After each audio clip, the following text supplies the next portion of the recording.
Right, welcome to all of our realtors. You guys are logging in. Beautiful. I love that. Look at all these on-time real estate agents.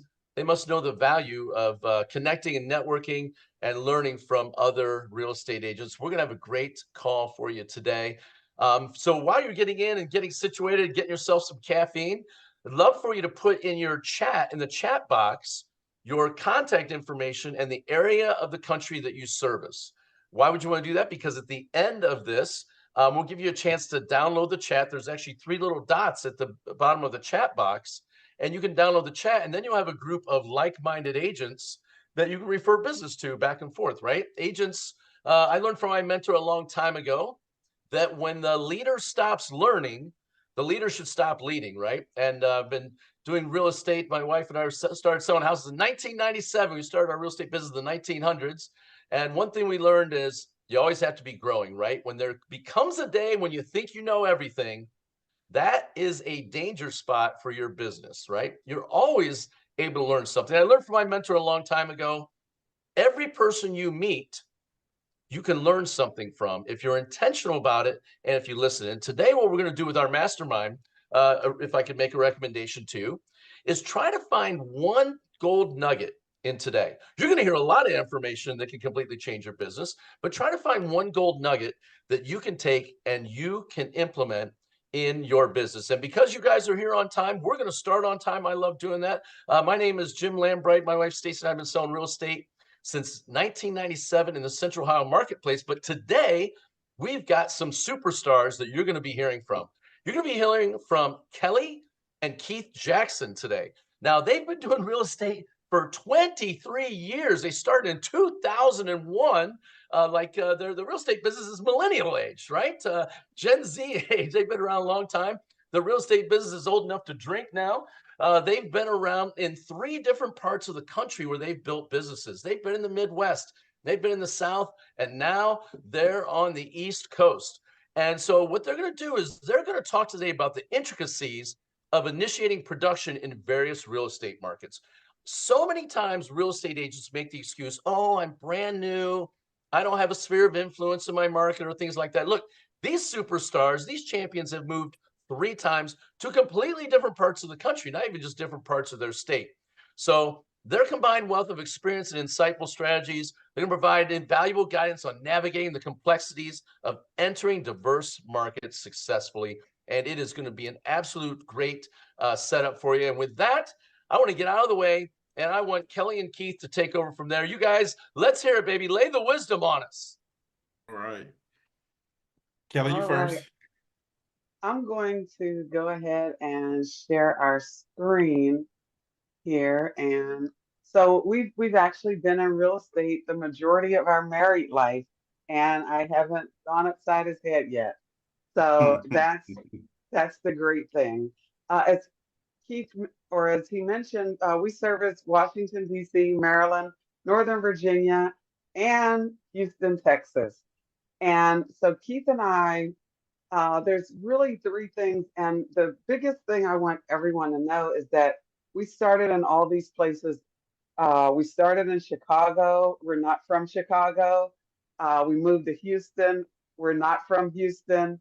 And we moved to DC, we live in Northern Virginia, servicing DC, Maryland, and Virginia. And we're not from this area either. So these are all unique places where we had no sphere of influence. We knew only one person in Houston who was our daughter, and we relocated to Chicago right after our wedding.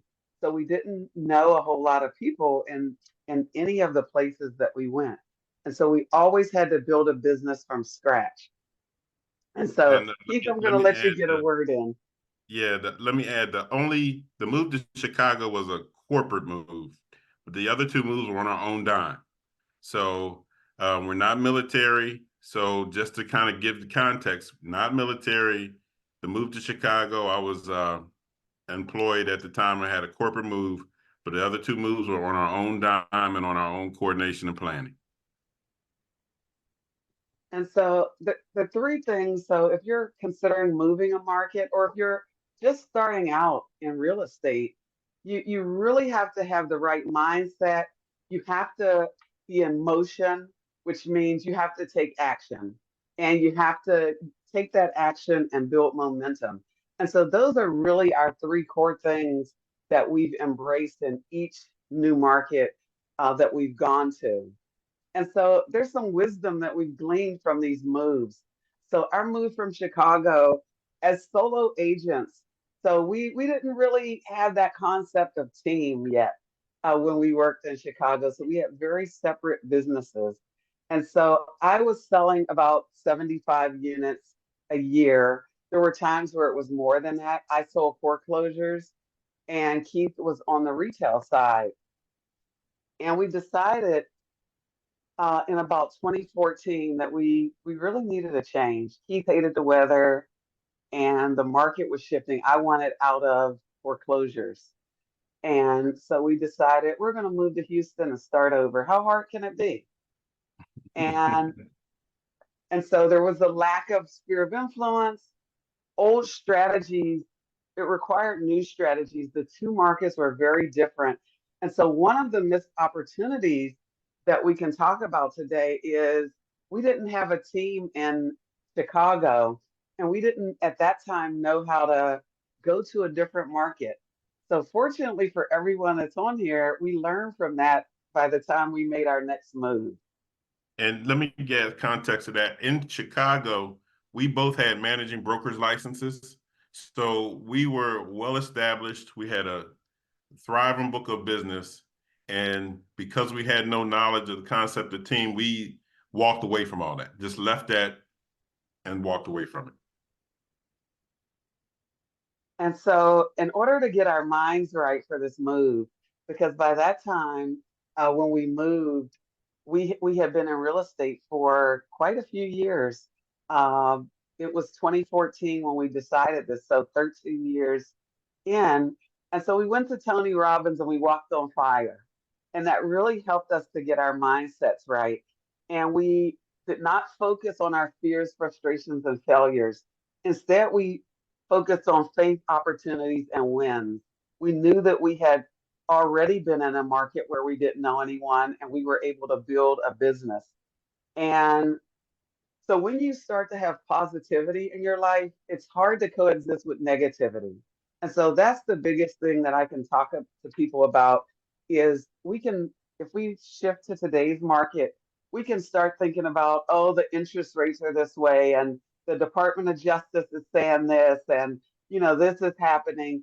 Instead of focusing on all that, what can you do?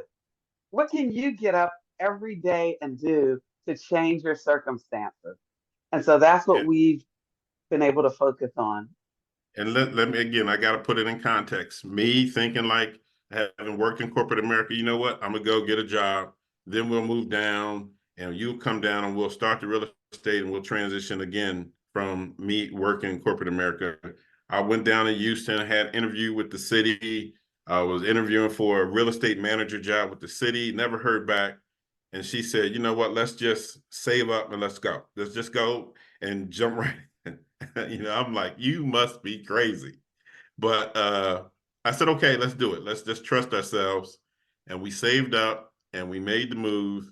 And it wasn't, was I nervous? Yeah, I mean, because I'm coming from that corporate background of always having income and, well, before then thinking I'm going to do the same thing. But we made that leap. And that's where the faith comes in. And that's what, after that was the hard work. So go ahead, And Kelly, and you can hard take it. and hard work. So many people, we always want an easy button, and I haven't found it yet. I've been looking for that easy button. But when we got there, we said, hey, what can we do? We don't know anyone. So there's that whole piece about sphere of influence, and there were no past clients in Texas. And so we had to actually get to work. And so we started calling expires for sale by owners and particularly circle prospects. There were other agents in the office that had sold properties. And so I said, you know what? I want to sell in that area. And so we got the Red X and we started making phone calls to homeowners in the vicinity of listings in the office. And we volunteered to come out and give people a market analysis on their property. That was our whole pitch. and we called expires and for sale by owners. And so we started getting listings because I knew that that's where the money is in having listings and being a listing agent. So immediately, I wanted to become a listing agent in Texas. I didn't have time to run around with buyers and so forth. And so we started making these calls and we started having traction in different areas. And we held open houses for other agents because we came down with no listings. And we even knocked on doors. We did 10 to the left, 10 to the right, 20 across the street every time we did an open house or took a new listing. And so it was really, and it's hot in Texas. We were out in the heat, knocking Yeah, on doors and telling people about our business. And we networked probably how many times a week was it, Keith, that we too would go to? many, I signed up for every networking too many. opportunity. I was going to meet everyone in Texas. And I had a 30-second elevator pitch that went something like, I'm a Texas realtor and I work with, and I knew who my avatar was. And we started to get business from networking and social media now. Hey, You Kelly, can Kelly, tell. real quick. Yes. You said networking, so I know people are going to ask this question. What are some networking groups that they can join? Did you go to specific ones that were organized, or were you just out meeting people on the street? So we met people. They were organized. We went to Meetup, Eventbrite, and we even started our own. We started a group called the Syndicate, where we had a lender and a home inspector and a mover, and we would meet at our office on Saturday mornings at 9 o'clock, and we would host these people, and we all eventually got business from it. We had a person who did personal finance, financial planning, who Right. still is our insurance guy to this day. So we go ahead, Keith. You look like you were going to say something. I'm a talker, so I was just going to say, well, part of that planning of the year, getting ready and saving up, I wasn't on social media, and I wasn't had no plans to get on social media. But Kelly said, everything I'm reading about Houston is they research you on social media. You need to get on social media. So 2014 was the first time I had a Facebook account, and I didn't plan on doing it. But she's like, you got to get on social media because they're going to research you. She went down beforehand and got her license before we made the move. And then I crash study before we went down and I got licensed. So these are some of the things we put in place or planned for to get there, doing a little research. And the other thing, when we started our own networking group, I thought that was probably the smartest thing we did. The office we were at, nobody typically came in on the weekends. And so that meeting room was open. We just took advantage of it. So we said, hey, meet us over here at this time. Nobody's going to be in this room. And that's what we did. And we met a mover who is still our preferred mover in Texas. They still refer us business. So if you can do something like that, that is a great way to get started in a new locale. So, I love that, Kelly and Keith. So we're talking with Kelly and Keith Jackson. For those of you who are getting on later, they've actually went to 3 different marketplaces in their 23-year real estate career and completely opened up 3 brand new places where they didn't know anyone. So if you're a newer agent or you're an agent that's new to a market, they've got the sauce here for you. I'm going to let them keep going, but they're going to take questions also. You can put in the chat box. If it's applicable at that time, we'll stop Kelly or Keith and ask then, or we can hold them till the end. However you guys want to do it. Kelly said she loves questions, so feel free to fire away. If you want to ask it verbally, just raise your little hand with the little reactions at the bottom, and we'll call on you. okay. yeah. And finally, the other thing we did was we signed up for all the referral pay at closing lead sources, and there are many of them. And that is a way to really jumpstart buyer and seller business. It really calls for you to have a nice profile. So you need a bio about yourself. Like that's one of the first things you really want to get done is your bio and start using video. I use video for everything. If an agent posts a referral, there's a video coming from me saying, hey, this is who I am. This is who I service. Let's be referral partners. I saw your referral on social media or wherever I've seen it. And that's a great way to get in front of some agents, which is the best form of referral business that you can find. Hey, Kelly, Emma has a question for you. Emma wants to know, who do you invite to your Saturday meetups? And also, Lisa Fleming says she hosts a monthly networking event too, so she loves your idea of the networking thing. But who do you invite to your Saturday meetups? How does that work? So we usually had one of each category. So if we had two lenders, one was on the commercial side and one on the retail side. So it was really people who, we have a lot of companies that operate off of realtors. And so you really have to get that vendor program going. Right. And those vendors helped us with our costs in terms of CRM, in terms of our seminars for buyer and seller seminars. So it Buyers, was, everything. yeah, it helped with everything. And so really it was people that we met at other networking events, and then we would invite them to help one another grow our businesses. And that's pretty much how it went.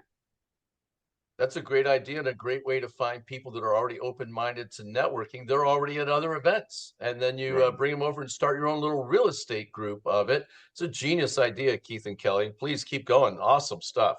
Yeah, so it's like BNI, but it's your own. You get to control all the controllables in that group. Also, as we start to build momentum, I hired a coach.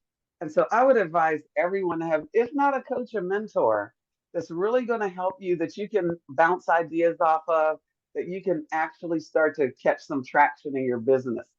And we started, I live by my database, and we really started to build that at that time when we first moved to Texas. Following a daily schedule, I go by my schedule. If it's not on there, it probably isn't going to get done. Our lead gen, follow up, conversion, those are big pieces. So you've got to have your sources, whether, and it changes from time to time, but there's some things that we still do. I still do open houses for my listings. I still go out and meet other sellers in the community for that reason. And so there's still some things that we still do. And I'm a big follow-up person, and I've gotten Keith to come on board with that as well. But big on follow-up. And then your accountability and budget piece. So every single day, Monday through Friday, we hop on a Zoom, the team here and the team in Texas, and we have a morning huddle Monday through Friday. It's at 8 o'clock Eastern, 7 o'clock Central. So it's pretty early for our Texas team, but they're on there, and it's a way to hold ourselves accountable. We're going over, and I ask basic questions: what's working, what's not working, what should you be doing, and what's your plan for today? And that's what we tackle. And even if you're a solo agent, you can ask yourself those questions, because that will keep you on track from doing things at random and really being more intentional about your business. I saw a question in the chat about how much do we charge for our networking group. We didn't charge anything. We that wasn't in our thinking. We were just like, let's get a group and build together. So we didn't have a fee. And I think It that was definitely had people come, want to be a part of it. And some people fell out because they just, if we didn't feel like they were mutually invested, they were just kind of so single-minded what they can get and then bring anything to the group. We kind of told them, no thanks, but no thanks. Everybody had a chance to present once every meeting for 5 minutes, and started a meeting about their business, and then we would just figure out how we can pair up together. So we didn't charge a fee, and I think that's really kind of helped us get going. Now, if we were more enterprising, we might have charged. I don't know. And there were opportunities for them they gave gift cards whenever we had buyer and seller seminars. So there were opportunities for them to chip in versus charging some sort of upfront fee. And the biggest thing that we can learn from that momentum period is to treat your business like a business. So tracking everything, tracking your numbers. How many contacts does it take to get a deal done? Where's your money going? And holding your dollars that you're spending accountable. if you're paying for lead generation. So those are really important things. One We had this one up. thing Oh, go ahead, Keith.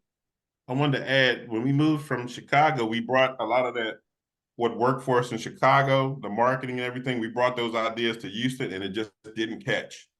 So again, make sure you do research on how agents are successfully marketing themselves in that new market you're going to, because we spend a lot of money utilizing the same tactics that worked in Chicago. And Keith, you're jumping ahead. Okay, all right. Let me slow down. I'll hand it Keith, back I to love you. it. Keith, I love it. I'm in business with my wife too, and she loves to correct me in front of a group of strangers. I love that, and I that's how you guys appreciate are so someone that can successful. understand that. Thank I you feel your so pain on much, that, Jim. brother. Thank you.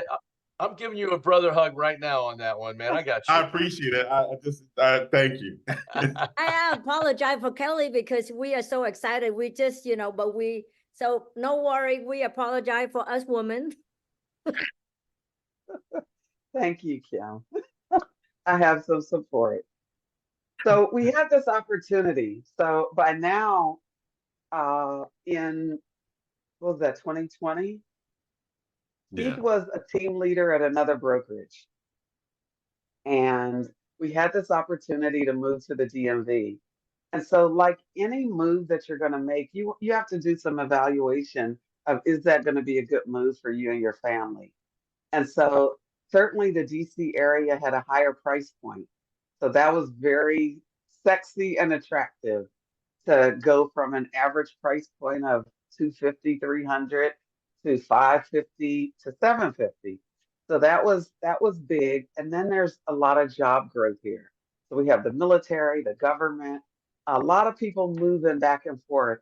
And so I like that DC is kind of transient. We have people moving all the time. So there's a lot of turnover. And of course, we're closer to our family. Keith is from Philadelphia. I'm from Pittsburgh. And so we were able to finally be within driving distance of our family. And so we decided, you know what, let's do it, because winners don't wait for everything to be perfect. Done is better than perfect. And so we had this plan. And so when we're evaluating other areas, we have to take a look at, okay, what are going to be those pluses and minuses of moving to a new area? What are the opportunities versus the obstacles? And so our number one priority was to maintain the Texas team, which I was running the Texas team. Keith was by now in leadership at that particular company. And so we put in place some things.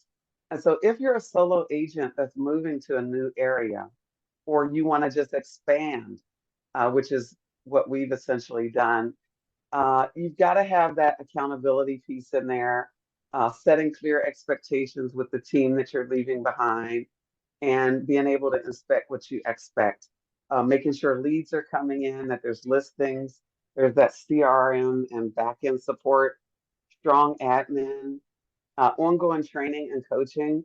I've worked as a real estate coach, a nationwide real estate coach. So that gave me a lot of experience with being able to train and coach our team there and our team here, and understand that we're developing leaders in this business. And so we're not just having team members, they're actually leaders, and who will either lead the team as um, their squad leaders, or eventually move on and grow their own team eventually. So we're in the business of building leaders in our community. And so that's a big piece. And so this is the part that Keith wanted to get to, all the things that we needed to do in order to start up somewhere else. And so Keith, I'll Yeah. take it over to you. I appreciate that, dear. So grateful. So grateful. You want to take your online classes before you actually move, and it'd be best if you could even take the test. The last thing you want to do is get to the new place and then have to go through all that to be ready to start generating income. So we took the online classes, flew into town, took the test so that we could have our licenses before we made the permanent move. Find a brokerage, know where you're going to set up shop as quickly as possible. Do some research on the neighborhoods, And like I said, know what kind of marketing works in what area, because Chicago, everybody had a mailbox on your door. You get to Houston, Texas, you have the community mailbox, and people go to their mailbox maybe once, twice a week sometime. And so our expired letters and postcards that were working so successfully in Chicago just wasn't hitting the mark when we got to Houston. And we spent a lot of money on postage, and like, why is this not working? Why are we not getting business from this? So do some research there. Understand what works and what's working in the area you're going to. You definitely want to visit the area, check out the housing.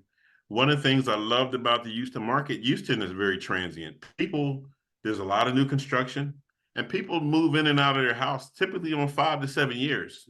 People don't typically stay in their home for 20, 30 years. They're always moving up to that next level. So I love that market. And again, looking at the DMV area fit that same mold. Have money saved, run some ads before you arrive. Kelly did a great job of that. She was making some prospecting calls before we even got into the area, running some ads before we made the move, and get a local number set up before you move. Because So the last thing you want to do, I go just ahead. want to say something about running ads before you get there. And so people are afraid to do that because they're thinking, well, I'm not there. Find a partner. So so in our case, we recruited team members before we got here. But if you're not at that point of starting a team, you can certainly get a referral partner who will be, oh, I don't know what just happened, who will be more than happy to, why did that close up? Who will be more than happy to take your referrals. So definitely don't think, okay, I've got my computer is operating on its own. So definitely find someone who's willing to take over your referrals, because if you're lead generating before you get there, and if it takes 10 contacts, for example, before someone is ready to list their house with you, you can cut down that time before you get there by making those phone calls. And if they're ready before then, you can certainly send this team member or this referral partner over to service them. And so you're starting to build up your book of business before you get there. That's super important. You don't want to wait until you're physically in that area, because now you're going to have that 3 to 6 months or however long it takes to get going. Yeah, so set up your website, your CRM, order your signs and cards beforehand, or shortly before you get there, so that you can operate professionally and be a professional when you're going out meeting with people. Again, connect with your sphere of influence. And for us, we never had that. So that was us getting out, networking, meeting people. That's not what I prefer to do, but everything is always the way you want it. You do what you have to do. And so we're out there meeting people, shaking hands, and some of these meetings I couldn't wait to run out of, but it is what it is. Study the market, follow other agents on social, like Kelly already mentioned, sign up for all the referral companies you can, and run some recruitment ads to build some help in that area. Yeah, so those are, and you have to put the work in. That is, so that's one of my favorite quotes, but I thought I took that out, but there it is back again. But definitely you need to make a commitment that, hey, I'm going to expand. And it may not just be across the country, it may be in another market in your area. And so you can still apply these same principles in terms of running ads, in terms of forming a presence on social media in the other areas. But you have to set a deadline for yourself too. When do you want to be in that new market?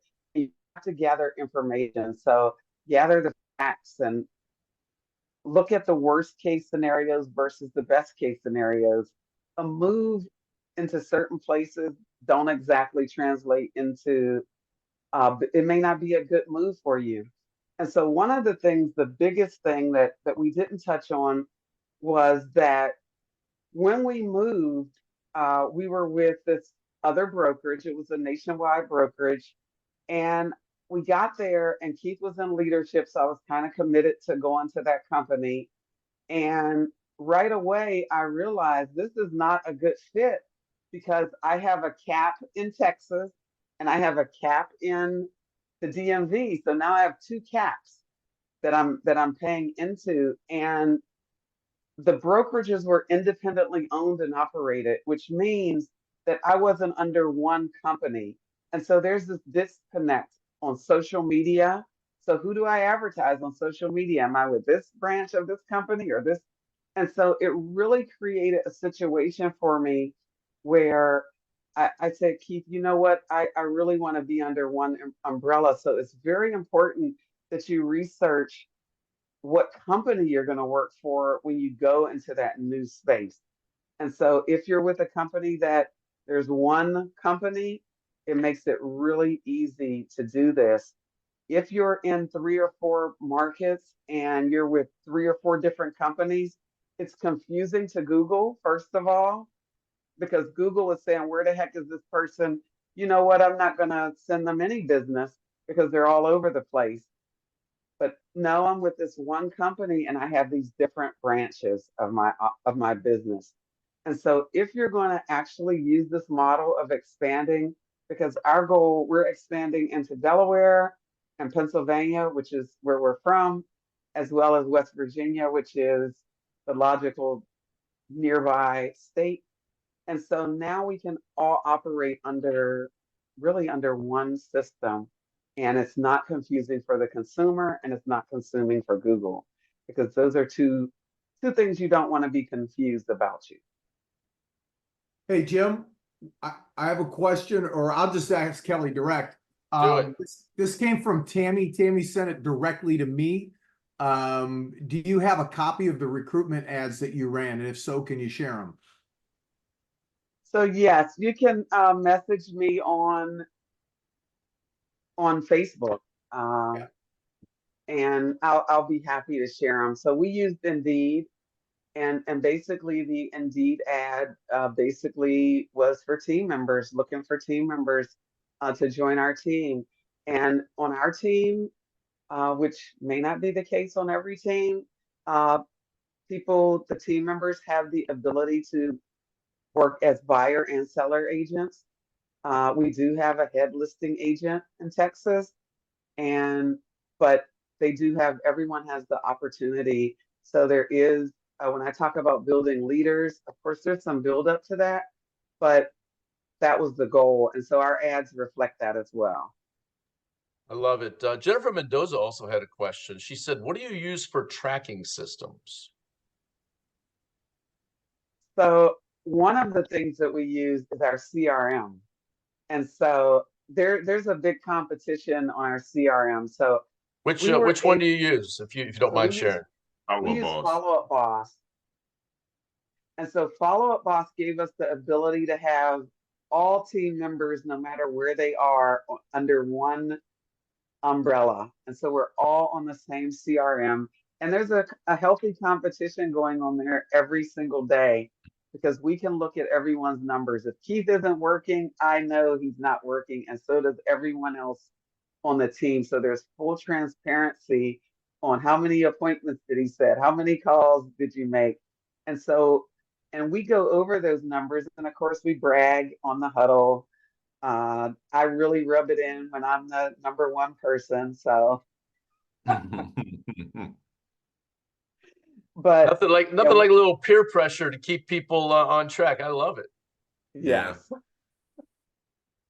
And there's other systems. So we've used some other systems. We've used different stat trackers, Sisu and all that. But really the CRM, we track our deals, we track our commissions, we track everything under our CRM. So it just gives you one place to log in instead of all these different places to go look. Were there any other questions? Keith, did you? I did most of the talking, so I'm sure you probably have something to say. No, just that, well, Kelly says she does video. I had to get her in the video. She was reluctant. We started in Houston, and they were not pretty videos. I'm gonna tell you, we're out there sweating, the wind's blowing, bugs flying by, but we did it, and it actually caught traction. So we've evolved and gotten better to this point. So wherever going into that new market, what better way to get out there? Start posting videos about different areas, new restaurants that's coming to the area, and you become that face and you become that crier for that area. So you got to step out of your box and get uncomfortable, especially when you go into a new area. And we were always uncomfortable going to those new areas, but stick with it. Try new things and see what works, and do some research so you don't spend a whole lot of money on stuff, bringing old tactics that won't fit in that new market. So that's my closing remarks. Here for questions after that. And what's nice about video is that you can do it before you get there, because the more stuff that you can do up front, definitely get your license. We have a team member joining the Texas team. He's already licensed in Missouri, but he has to go through that whole, and Texas is the worst in the country, 180 credit hours to get your license. So he's now going through that whole process. But even joining the team, since he is licensed in Missouri, we were able to use him as an ISA to start making phone calls in the Texas database before he starts actually working as a Texas realtor. And then he gets a referral fee from those agents. So really start thinking about different ways that you can do this, because it is doable, but a lot of times we limit ourselves in our thinking. So that's a great way to add team members as well, is to have them first get used to using our CRM. They're not going to have call aversion, and they can also make some money while they're getting licensed, getting that next license. John put a question in. We talked about things that have not transferred to new markets. Are there things that you find that have worked in every market? That's a good question. I would say, so for me, so I'm a person that doesn't mind getting on the phones. And so that has really worked. So this market that we moved to is more like Chicago market than it was like the Houston market. And so some of the things that worked in both are open houses, like getting out there and getting belly to belly with people. That works all the time. Meeting new people and having conversations. And so those are things. Texas was not really a great door knock place because everyone is armed. So that was, but we still did it. But sometimes you had to ease into it and you had to get to know the markets. But things that do work is meeting people, getting out and actually pressing the flesh, as we say, and having those conversations with people. And so just to give you an idea, so when I moved from Texas into 2020, so 2021, my income doubled and transactions, so went up from Texas to a brand new market first year. And everyone at that office wondered, well, how did she do it? Because I really knew that those ads had been running up front. So I had already been having conversations with people, even though I didn't know what they were talking about in terms of location. I had a map out, like, oh yeah, I see that. And so I would research these different communities, but I was still having those conversations. So I was able to take listings as soon as I landed in town, because I was already holding conversations. And likewise, today, I have prospecting time where I still prospect in Texas and time where I prospect here. And so prospecting works. Social media works in both places as well. I do videos in both places. So those are really the things that are universal. The marketing in terms of direct mail worked less in Texas because of the reason that Keith said. No one has a mailbox. We used to check our mail when we lived there probably once or twice a month, sadly. And so direct mail works better here than it did, especially every door direct mail. We've done a lot of that. It works way better here than it did there. So you have to kind of test out certain things, but universally, open houses, social media, calling people, they work.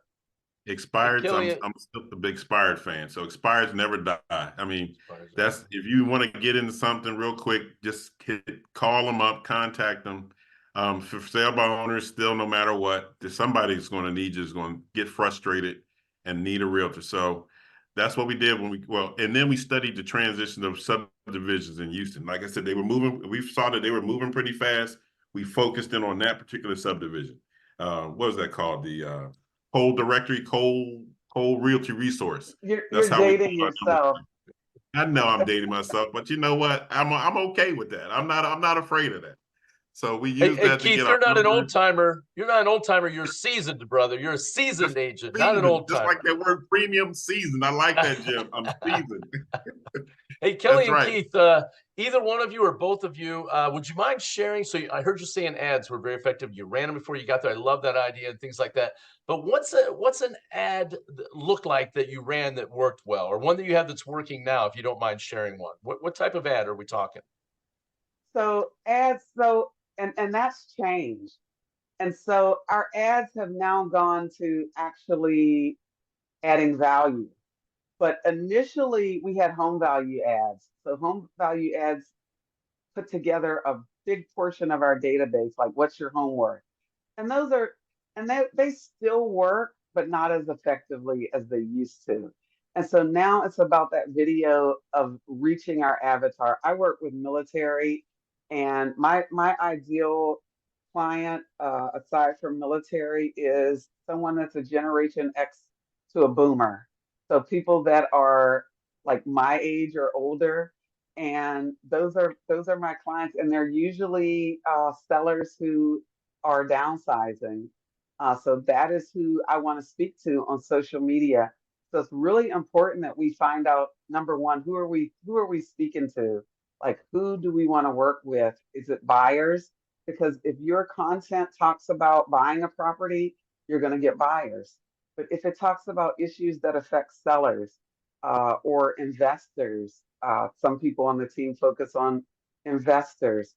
And so if I'm focusing on investors, for example, I'm going to talk about things like 1031 exchanges, a DSCR loan. I'm going to hit stuff that's going to affect that investor, hard money. Where are we finding these properties? What off market opportunities do we have? Versus if you're talking about buyer issues and how does this first time buyer get into this house, or what is down payment assistance, you're going to attract first time home buyers. And so it's really important to know who your avatar is. So our ads that are working are ads that uh, speak to sellers and talk about how we market a property. Those are our best. That's what our Every Door Direct. We don't just send out something that says just sold. No, we send out something that says we just sold this, but this is how we did it. We had this open house. This is how many people came. This is how many doors we knocked.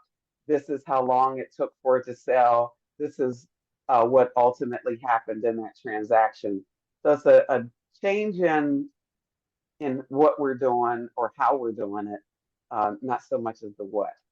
Is Every Door Direct a USPS program, or is that an app? What is that? Yes, so Yes, Every Door yes, Direct yes. Mail, you order these postcards and they get shipped to you. They get shipped to you or our admin. They got shipped directly, and then she bundles them in groups of 100. And the postal service, so you get to send out direct mail, but it's at a definite discount. And so instead of sending out 200 or 300 pieces, it's 1,000 pieces that go out, and they deliver them into the mailboxes. So it's a great way to save money because a stamp is 68 cents now, whereas Every Door Direct may cost you 34 cents. So it's a huge savings. Yeah, that's genius. That was worth the price of admission today, guys, coming in with that. So we're speaking with Kelly and Keith Jackson. They've opened up markets in 3 different areas across the country. So those excuses, better known as lies, that you tell yourself that, hey, I can't do this because I'm brand new to the industry, or I don't have a sphere of influence, or I'm brand new to the area. Those are not true. They've succeeded in every market they've been to. If you have a question for Kelly and Keith as we get close to wrapping up, you can ask it in the chat, or you can unmute and ask it, or you can raise your hand down there in the reactions, and we can answer them there for you. So there, Michael Swift, thank you for the post. Offers.everydoordirectmail.com, right there in the old chat box, everyone. By the way, as you guys are getting up for some more questions for Kelly and Keith, just want to let you know that we do these every Monday at noon Eastern Standard Time. We have specific topics that we share. One coming up next Monday, by the way, is going to be we had Kelly and Keith there. Hang on one second. I'm going to refresh my screen. I think we've got next week's. There we go. Next week, we have Carrie Suave, and I'm sure I said that incorrectly, so Carrie, you'll have to correct me on that. But Carrie's going to be talking about how to implement AI to shift your business to the next level. You're going to learn how to create a blueprint that uses social media, AI, and automation to 10x your lead generation income. Everybody's going to want to be on there noon Eastern Standard Time next week. We also Hot topic. What's that? Hot topic. That's a very hot topic. We also have a Facebook page where we have comments and things in there. You can be invited. It's called Grow Global Mastermind Academy. If you're wondering why we call it Grow Global, is because this is open to all realtors, all brokers. We're all trying to help each other grow our businesses and grow them globally. We're going to grow your business, grow your network, and grow your life. And of course, we do record these. That's the question we always get asked in the chat. We have a YouTube channel. You can just subscribe there. We have 43 videos already that we've got on there. Things from tax strategies to working with builders. We discussed the NAR settlement, how it benefits you. And we'll be posting Kelly and Keith's video there also, so you can check out and you can hear some of their scripts and things again that they have. Who else has some more questions here as we get ready to wrap up? I saw 2 new messages come in. Can Kelly and Keith share their contacts? There we go. There's their Facebook page on there. And also, Kelly was nice enough to put her cell phone. Don't everybody blow her up at once. She's selling tons of houses. But Kelly and Keith, any last things you'd like to add? Michael Swift says you guys are awesome.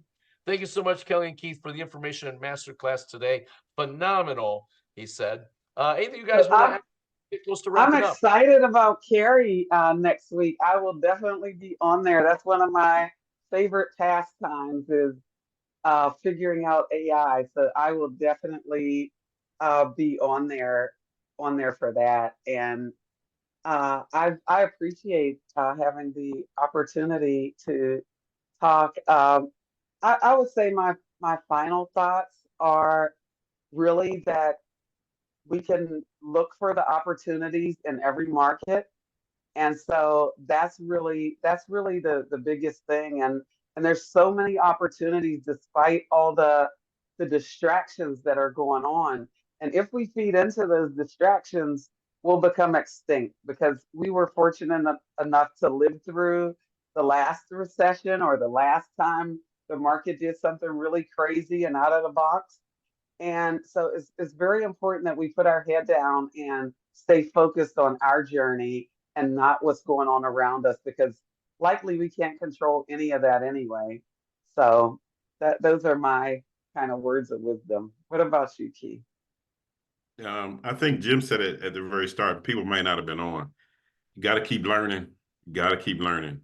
The more I do this, the more I realize I don't know. So I have to try new things, get out there, be scared, sometimes be embarrassed, but so what? It's a temporary moment. Keep moving, keep doing it. So keep learning, keep exploring, try new things. And everybody has a tip to give you that may change things for you. So definitely listen hard and evaluate and try and put it, implement. Implementation is where it starts. Get an idea, but don't just sit on it. See if it works. I love it. And what I got from you guys right out of the gate today, Kelly and Keith, is mindset is the beginning of it all. You talked about Tony Robbins right from the get-go, so I love that. Before you guys jump off, go down to the chat box and hit the 3 little dots down there at the bottom. They don't make it very obvious, but you'll hover over it. It says more. If you click it, it'll allow you to go to the top and save the chat. You can actually save your chat as a text to your desktop. And now you've got everybody's phone numbers, you've got the websites and things that we talked about in there. And of course, this will be recorded and go on YouTube also. So everybody, a big round of applause, please, for Kelly and Keith. Well done today. Thank you guys for sharing the insight. That's what I love about our Grow Global community. We all come from different parts of the country, different walks of life, different experiences, and we can all come together and we can all help each other grow our businesses and grow it globally. Next week, we're talking AI, Monday at noon Eastern Standard Time. Make sure you jump on and look. Bring a friend. bring a friend. The more we have that come, the more we can all learn from each other. And if for some reason you're an expert like Kelly and Keith were, and you have something you're like, boy, I think I have something to offer this group, you can go to our webpage and there's a spot there for you to recommend a topic. You can recommend a topic and you can be our featured speaker or a panelist on one of our upcoming talks that we're going to have. I know April 15th, we're going to be doing scripts and dialogues for how to deal with this new NAR settlement. And we're going to be bringing on some superstars for that. They're going to be telling you exactly what they're saying currently, not waiting till July when the settlement kicks in. They're using it now. We're going to have some superstars on there on that. But next week's AI, we'll see you next Monday at noon. Thanks a lot, Kelly and Keith, for jumping on. Everybody have a great day. Jim, real quick, we've got Yes. we've got an Instagram account now as well. Whoa. Just look up at Grow Global on Instagram and connect with us. Follow us. We'll follow you back. We want to promote your business. We want to, you know, add value to your social media. So please connect with us on IG. Beautiful. Instagram, YouTube, Facebook, and we got our own webpage, man. We are we're growing this thing as we go. Thank you for all the tech people and all the leadership that put everything in behind this. I just get to be the guy that does all the talking, all the hot air up front. Pretty nice. Thanks everybody for jumping on. We'll see you Monday noon Eastern Standard Time. You California people, 9 a.m. Get up and get your caffeine and get on here. We'll see you all very soon. Thank you. Thank you so much, Kelly and Great Keith. job, Kelly Thanks, and Keith. guys. That was Thank awesome. you.